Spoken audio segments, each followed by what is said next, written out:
vache bien. Bon, après c'est la roue de traitement.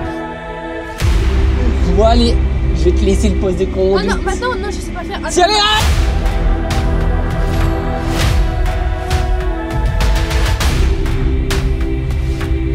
vivement, il n'y a plus rien.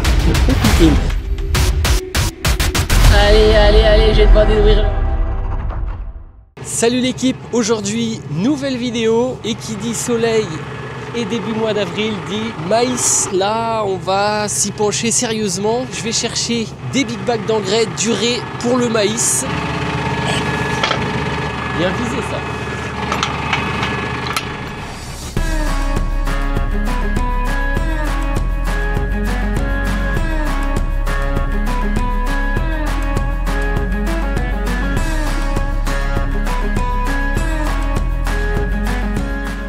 C'est chargé, let's go. Je vais reprendre un autre chemin qui me semble un peu plus stable qu'à l'aller. Il est peut-être un petit peu plus long, mais au moins c'est de la belle route. On est arrivé à bon port, c'est des clés. Maintenant on laisse ça tranquille.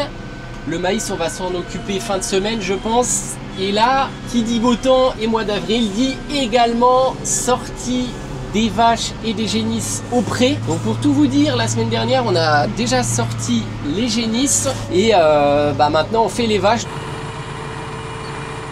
Pendant que j'étais parti chercher l'engrais à la coopérative, Sylvain et Joe ont trié les vaches et les veaux, tout simplement pour que le bon veau aille avec la bonne vache, logique. Hein. Et donc là, je me mets en travers, je fais un petit couloir, un petit barrage pour qu'on sorte les vaches de la stabule pour les mettre dans le couloir. C'est plus simple pour nous de les charger comme ça. Et là, petite manœuvre, je me remets en direction du couloir et plus qu'à charger les vaches.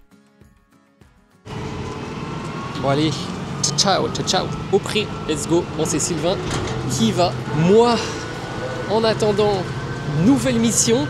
Et oui, qui dit engrais dit 6080. Mais vous savez que le 6080, il a eu une petite mésaventure.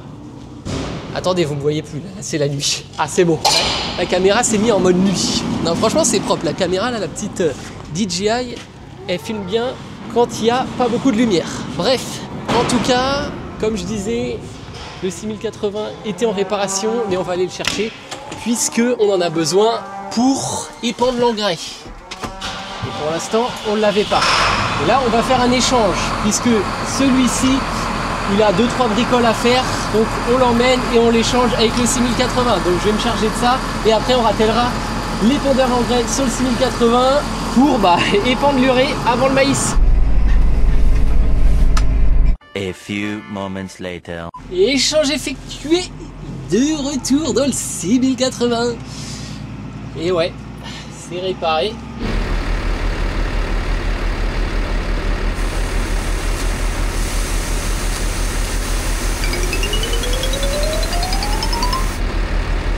Ne t'inquiète pas, ça va bien se passer. Bien se passer, ne t'inquiète pas.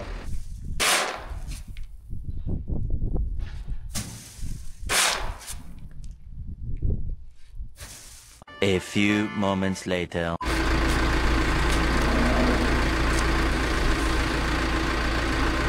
C'est chargé, le semoir bien parallèle au sol, toujours faire attention et direction le champ de maïs. Bon, il n'y a pas loin vu que c'est en face de la ferme. Alors là, je mets juste 170 kg hectare, donc ça représente, vu qu'on est sur de l'urée 46, donc ça représente environ 80 unités d'azote. Juste avant de travailler le terrain, puisque la subtilité, c'est que cet azote-là a tendance à s'évaporer. Donc là, le fait de le mettre avant de travailler le sol, puisqu'on va le faire dans les prochains jours, eh bien, on va emprisonner l'azote dans le sol. Donc on aura nos 80 premières unités et après, une fois que le maïs sera semé, aura levé généralement 4 feuilles, on réapportera 80 unités, ce qui nous fera 160. Et on a mis du fumier dans cette parcelle, ce qui nous représente environ 30 unités. Donc voilà, nous on est toujours aux alentours de 200. Bon là, vu que ça a été travaillé, j'ai pas de roue de traitement, je vais travailler avec le guidage. C'est vrai que généralement, enfin même tout le temps, on se sert pas du guidage. Mais là, je vais être obligé. Alors, 170 kg/h, c'est bon. Et la largeur en est good, donc là, je vais juste me faire un point A, point B, et puis on va être parti. Et donc là, mon point B, hop, Et on enclenche le guidage. Ma ligne est créée. A few moments later. Bon bah là on est plutôt cool. Ça y va. On est à la bonne largeur. Enfin, en tout cas, sur le GPS on est bon. Vous voyez, là j'ai mes lignes. Ça recouvre bien, il n'y a pas de manque. Toutes mes tronçons sont ouverts. Et pour ceux qui se demandent pourquoi on n'a pas mis notre fameux ammonitrate 33,5 qu'on met sur les autres cultures, pour ceux qui ont vu la dernière vidéo, eh bien il y a deux raisons. La première, ça va être économiquement parlant, puisque comme je vous disais, eh bien l'urée comme ça est bien moins cher que l'ammonitrate. Et la deuxième raison, c'est que dans l'ammonitrate, je vous avais dit qu'il y avait deux formes d'azote, l'azote nitrique et l'azote ammoniacal. Et ici, on s'en fiche qu'il y ait ces deux types d'azote, puisqu'en fait, il n'y a même pas encore de culture. Donc là, l'azote uréique, eh bien, il va passer par plusieurs stades avant d'être assimilable par la plante. Donc c'est pour ça aussi que ça nous sert à rien d'avoir de l'azote nitrique qui va être directement assimilable par la plante vu qu'il n'y a pas de plante. Donc c'est vraiment ces deux principales raisons-là qui fait que là, on ne se casse pas la tête à prendre un azote cher ou autre. Celui-là va suffire largement. Il va nourrir la plante tout au long du cycle, le temps que le maïs commence gentiment à pousser. Et après, comme je disais, on va renchaîner sur encore 80 unités pour la suite de la croissance. Bon, en tout cas, vous savez tout.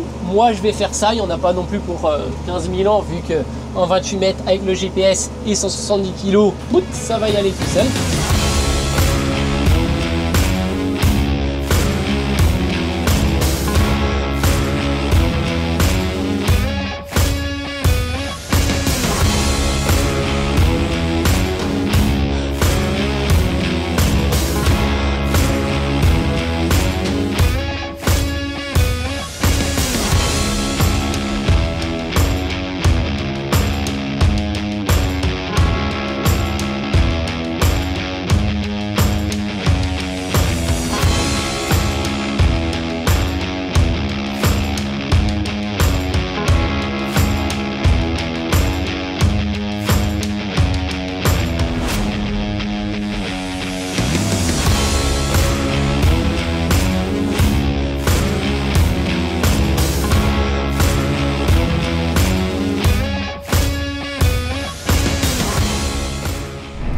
Je des merci en commentaire pour les plans de Madame Vlog Agricole. Donc merci Madame Vlog Agricole pour les plans magnifiques. Et ouais, c'est elle qui filme pendant que je bosse, quoi. C'est vrai que c'est compliqué de se dédoubler pour filmer à l'extérieur et bosser dans le tracteur.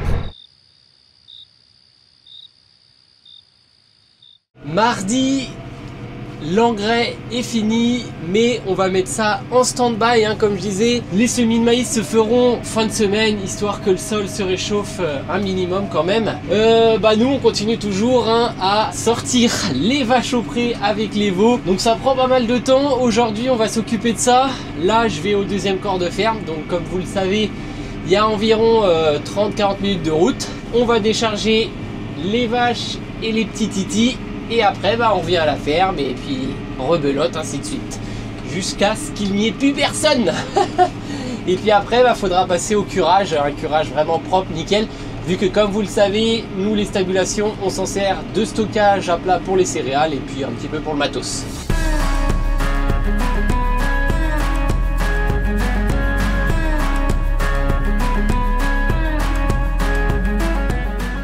Petit arrêt à l'arrêt de bus du coin. Au cas où il y ait des veaux qui veulent sortir ici à l'arrêt. Non, plus sérieusement, c'est pour faire un petit check-up dans la bétaillère, que tout le monde aille bien, puisqu'ici le risque c'est quand même que les veaux se fassent malmener par le gros gabarit des vaches. Bon, les vaches ça devrait pas trop risquer, puis on peut les voir depuis le tracteur. Donc là 1, 2, 3, 4, 5 vaches c'est bon, 3 veaux là, 1 veau là, et il est où le dernier? Il doit être derrière là-bas. C'est bon. Faut faire attention aux veaux, très attention. Surtout qu'ici, on a une bétaillère qui a un fond comme ça en tôle. Donc c'est pas le meilleur des fonds, si je peux appeler ça comme ça. Généralement, il y a des bétaillères qui ont des sols antidérapants, voilà, avec une sorte de caoutchouc au fond. Et ça, c'est justement adéquat lorsqu'on fait des transports de veaux. Et puis quand on a de la longueur comme nous, voilà, une 30-40 minutes, Après vous allez me dire que oui on en a une effectivement, sauf que les deux bétaillères sont en Kuma et bah cette semaine la bétaillère justement avec le fond anti-dérapant n'était pas dispo, c'est le désavantage de la Kuma. Mais bref, c'est quand même un luxe d'avoir deux bétaillères donc c'est pas grave, on va s'en remettre.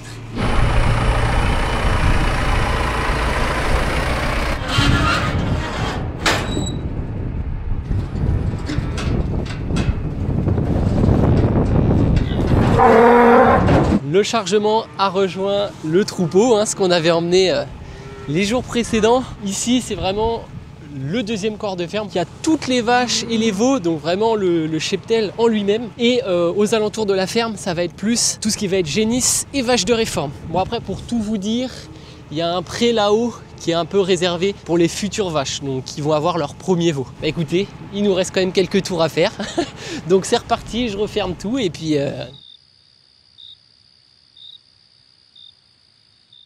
Mercredi après-midi, bon le matin j'ai fini d'emmener des vaches. Là on se retrouve dans le champ, on va attaquer la préparation de sol pour les semis de maïs en fin de semaine. Enfin attaquer la préparation de sol, on va dire plutôt continuer. Comme je vous disais, on a sorti le décompacteur pour aller chercher de la profondeur, aérer le sol pour que les racines puissent bien s'implémenter dans le terrain. Et Joe juste derrière moi avec le 6080 et la herse rotative. Ça fait longtemps qu'on n'a pas vu cet ensemble, le 6080 avec la herse, pour affiner le terrain. Ce que je vais surtout remonter, ça va faire quand même pas mal de gros calots. Et puis normalement demain après-midi on va sortir le 6S en roue étroite avec le Kuhn Cosma, donc le monograine pour les semis de maïs. Bon, on va régler ça gentiment. C'est vrai que ça fait longtemps qu'on n'a pas sorti le décompacteur. C'est la première fois qu'on l'a avec le T7. Bon, normalement, il va pas en chier.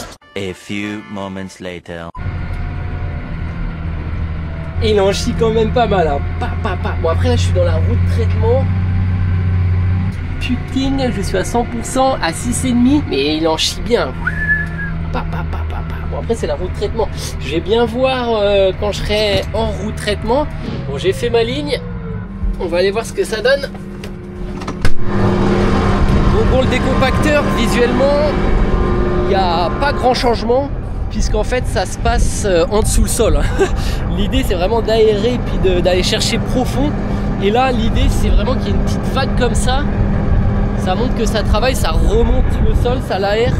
Et au niveau de la profondeur, ouais, faut que ça aille, la petite vague justement, faut qu'elle aille en haut des dents. Et après, l'outil, faut qu'il soit quand même parallèle au sol. Là, on voit qu'il pique un peu. S'il en chie trop, au pire, je rallongerai un peu le 3 points, comme ça relèvera les dents. Je suis dans mes lignes et effectivement, ça patine un peu moins. On a gagné 1,5 km/h. Et puis bien en patinage. Ça c'est plutôt rassurant, mais bon c'est vrai qu'effectivement les roues de traitement ça fait longtemps qu'on les a pas faites. Enfin pour vous dire, comme je disais tout à l'heure, ça fait au moins bien 3 bonnes années qu'on n'a pas sorti le décompacteur. Mais là il va nous servir, hein. Ça va être quand même intéressant de faire ça. Enfin, moi j'en ai pour un bon petit moment en tout cas. Il y a une vingtaine d'hectares à faire.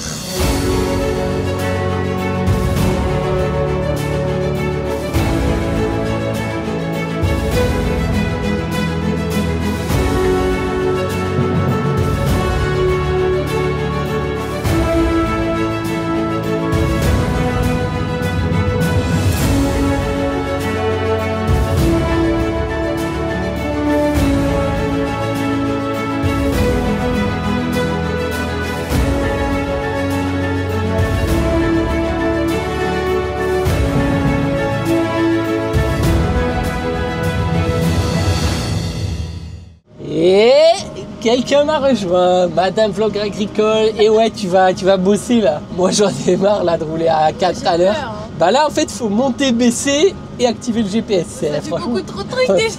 C'est ultra simple. Je vais te laisser le poste de conduite. Ah non, maintenant non je sais pas faire. Si, allez, allez hop, changement de chauffeur. Je vais pouvoir me reposer. T'inquiète, appuie sur le bouton bleu. Okay. Vas-y. Je fais quoi? Et là, pousse la manette. Vas-y. Et là, tu fais rien. Vu qu'il y a le guidage, il fait tout seul. Et là, appuie sur lui là. Vas-y, baisse. Et là, t'appuies là. Là. Vas-y. Et là, c'est bon. C'est simple. Ah, ça va. Franchement, ça va. Et après, je tire. Bah, quand tu arrives en bout de champ, tu peux tirer. Comme ça ralentit un peu. Oui. Et après, tu lèveras sur l'autre bouton là, tu sais que tu connais. Et moi, puis je après, sais tu pas fais faire le tour, quoi. Bah, tu tournes un volant comme une voiture, t'as le permis. Oui, mais On verra. Rendez-vous là-bas. si on y arrive. Ouais, si on y arrive. A few moments later.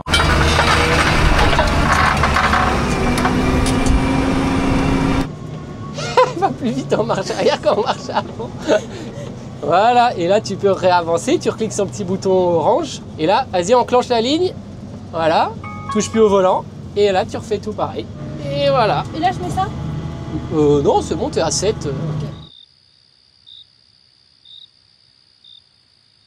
Allez, jeudi, fin d'après-midi carrément. Bon, je vous ai pas filmé cette journée, puisqu'en fait, vous voyez, j'ai enfin terminé le champ. Ça m'aura pris une journée, plus une demi-journée. Ça a pris pas mal de temps. Là, Joe a bientôt fini de me rattraper. D'ailleurs, peut-être que certains d'entre vous se demandaient pourquoi on se suivait comme ça, assez proche. Tout simplement parce que là, vous voyez, on relève de la fraîcheur. Et si on laisse le terrain trop longtemps ouvert comme ça, eh bien avec le vent, etc., le soleil, on risquerait de trop assécher le terrain. Et là, le fait de repasser directement la rotative, une demi-heure après, eh bien on referme le terrain, on réenferme la fraîcheur, puisqu'on va quand même chercher justement cette humidité dans le sol pour que bien évidemment les graines lèvent. Bon, sinon on va pouvoir se mettre au semis, puisque nous on fait les tours en dernier, on est la team de on fait les tours après les lignes, puisque c'est vrai qu'au maïs il y en a pas mal qui commencent par le tour pour ensuite faire les lignes, comme ça ça évite le recroisement. Allez, je vais demander d'ouvrir le hangar. Attention, est-ce que ça marche? Allez, je vais demander d'ouvrir le hangar, mais en fait la rail elle est un petit peu tordue en haut, du coup ça coince. Top départ, on met en route notre Kuhn Cosma en Syrah. Cette année, on a décidé de semer 4 variétés de maïs. Ça va nous permettre de réduire les risques liés aux maladies et mieux résister aux aléas climatiques, et donc avoir une optimisation du rendement. En gros, si une variété est susceptible à certaines choses, les 3 autres le seront moins, voire pas. Également, on met de l'engrais en localisé, de l'engrais starter. Allez, tout est réglé, enfin sauf la profondeur. C'est d'ailleurs ce qu'on va faire, on va se rendre au champ. Donc là il est assez tard, on va juste faire un petit hectare histoire de régler propre tout, histoire que demain on soit opérationnel toute la journée sans arrêt à semer, en espérant qu'on fera les 20 hectares. Ils sont en train de contrôler la profondeur. Ici, l'idée, c'est quand même d'enterrer la graine profond, puisque notre terrain, il y a quand même pas mal de mottes. On est sur de l'argile et on va essayer de rappuyer quand même aussi pas mal le sillon. Bon, ça a l'air de plus ou moins aller. Au niveau du GPS, j'ai paramétré 4,62 m vu qu'on est en 77 cm en interrang. Et vu qu'on est en 6 rangs, eh bien on fait x7, puisqu'il y a quand même les extrémités à compter. Vous voyez ici dans la fameuse cuvette que j'arrête pas de parler, là on a quand même des calots assez importants, enfin des mottes pour le coup, c'est pas non plus des calots. Donc on est obligé de rétrécir un petit peu la vitesse.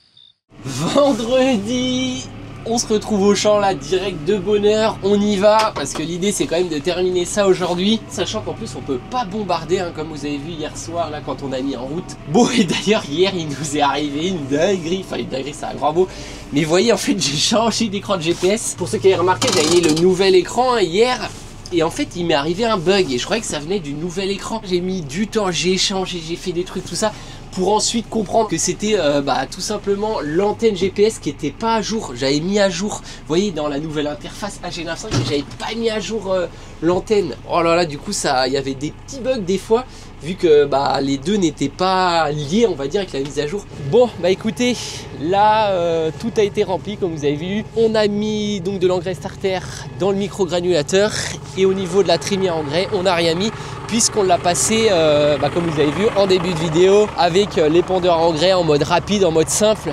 Pourquoi ne pas l'avoir fait avec celui-là directement dans le sol? C'est une histoire de simplicité, puisque en gros si on met de l'engrais là, ça nous bride un petit peu au niveau de la vitesse, c'est un petit peu plus chiant au niveau de la manutention, parce qu'il faut ramener un big bag machin, s'arrêter assez souvent.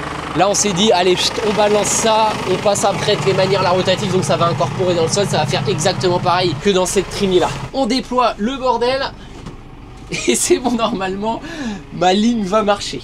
A few moments later. Let's go. Le mec en fait un peu trop quoi. Bon ça marche, nickel, j'ai fait un aller-retour. Le GPS marche. Bon après c'était de ma faute, hein, mais putain hier soir là, oh là là. Et les 3 premiers passages ils sont un peu chaotiques. Hein.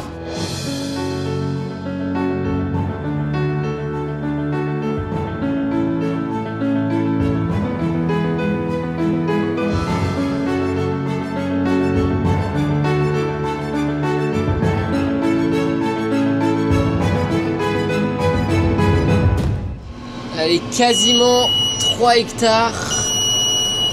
Je vais aller vérifier la trémie microgranulateur, là où on met l'engrais starter. Normalement, là, elle va être bientôt à sec. Bon, sinon, je suis content, tout se passe bien. Le GPS est nickel.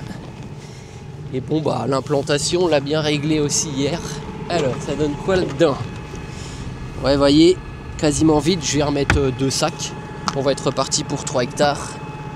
Regardez, ils sont juste là, les petits sacs. Bien planqués, hein. Bon, après, sinon, concernant les roues étroites du Massey, ça passe vraiment ici nickel. Et les rangs, vous voyez là, et ben ils sont pas tassés par les roues. D'où l'utilité d'avoir le Massey en roue étroite.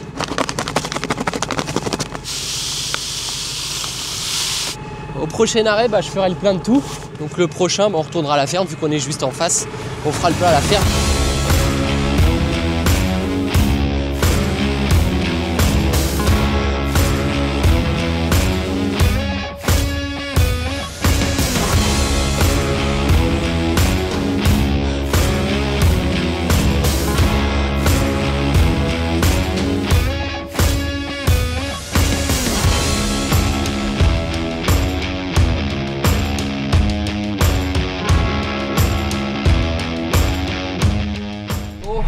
Il est midi, je suis quasiment à 7 hectares et là je crois qu'il va falloir faire le plein. Il y en a une d'ailleurs qui était celle-ci, ouais, on n'avait pas trop rempli, ouais effectivement, plus grand monde. Et là-haut dans la logique pareil, plus grand monde, ouais, plus grand monde. Bon bah allez hop, on retourne à la ferme, on va faire le plein de tout ça.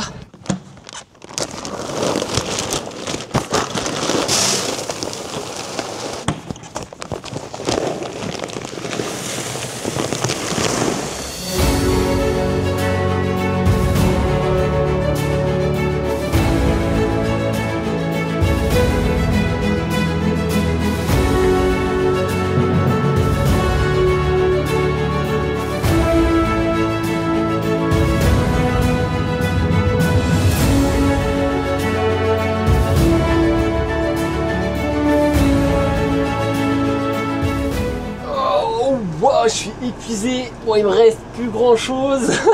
Là il est bientôt 19h. Là l'alarme a sonné au niveau de la Trini 4 pour le maïs. Donc ça c'est inquiétant, c'est pour ça que je me suis direct arrêté. Je sais pas pourquoi. Parce que bon, normalement on s'arrange quand même pour éviter ce genre de choses. Mais bon, ah effectivement, il n'y a plus rien. Oh putain. Bon bah je vais devoir rentrer à la ferme. Bon, on repartira par là, c'est vrai que c'est un peu con, hein, je vais pas vous mentir, c'est un petit peu con cette histoire, je me suis fait avoir. Sinon, je m'attends à la remarque de « c'est trop tôt pour semer le maïs ». Bon, sur le papier, on peut pas dire que c'est faux. Après, il faut savoir plusieurs choses. Par chez nous, ça fait 2 semaines qu'il fait beau.